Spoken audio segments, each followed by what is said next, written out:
Hoje eu vou ensinar vocês um xarope muito bom para tosse seca.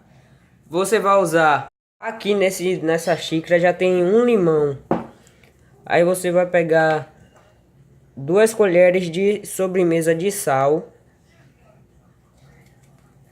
colher rasa,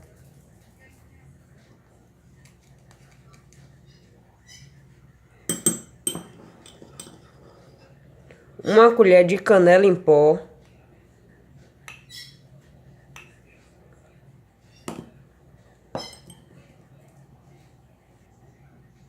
uma colher de canela em pó, mexe um pouquinho.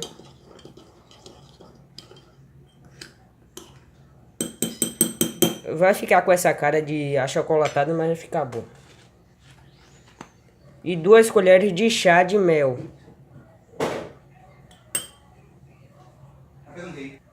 Gente, eu troquei de mel porque aquele tava muito duro para descer. Então esse aqui vai ser mais fácil.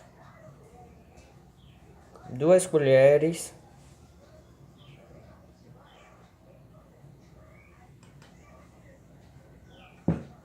Pronto. E agora você só vai misturar até ficar bem homogêneo.